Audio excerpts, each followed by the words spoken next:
Jeu japonais, vous pensez à une multitude de titres, mais il y en a un qui a touché particulièrement son public, la légende de Zelda, au point qu'elle a été saignée à blanc en termes d'adaptation. On ne retiendra pas l'anime américain qui est absolument infâme, hein. Il y a aussi les concerts symphoniques. Il se murmure même qu'une célèbre plateforme de série que l'on appellera Netoflixo adapterait en ce moment même la saga. Oui bon, l'info date de 2015 et on attend toujours, hein. Aujourd'hui, on vous propose de découvrir comment l'histoire de Zelda est traitée dans ses adaptations manga. C'est parti.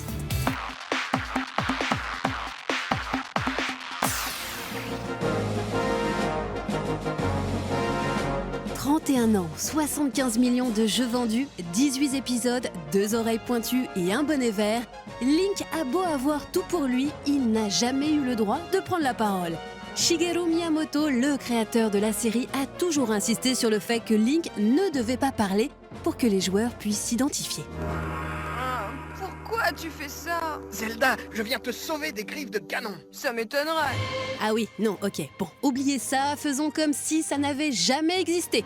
Dites-vous plutôt que dans ce monde, les histoires ne se racontent pas, elles se vivent.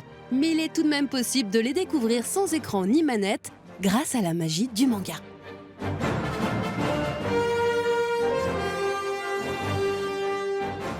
Zelda et les mangas, c'est une love story discrète qui dure depuis la fin des années 80.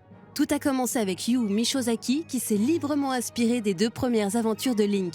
Résolument ancrés dans leur époque, ces volumes à l'humour décalé et à l'action presque absurde ne respectent pas vraiment le matériau d'origine.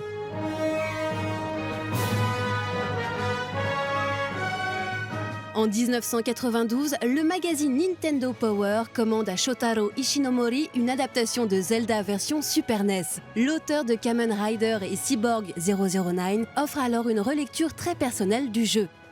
L'œuvre se distingue par sa mise en couleur éclatante, ses libertés narratives et des dessins proches de ceux qui illustraient les manuels de jeu. Un traitement pas toujours cohérent, mais qui permet de découvrir les origines de Link.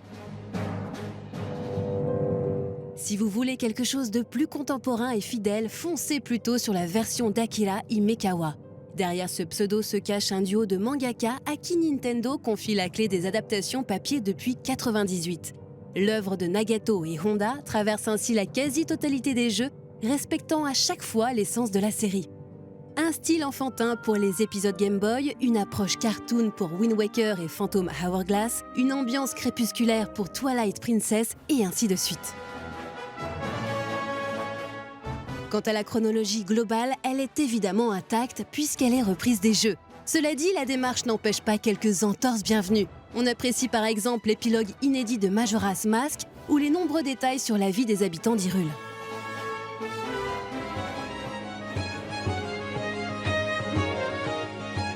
Dans tous ces univers parallèles, notons la magnifique adaptation de Skyward Sword, accessible gratuitement en ligne, ou encore l'exotique Wind Waker Link's Logbook, qui explore les aventures maritimes du héros. Des alternatives qui gardent tout de même intact l'esprit d'origine, car finalement, l'essence de Zelda, c'est une princesse, un chevalier et un monstre. Le reste, ça n'est que de l'habillage.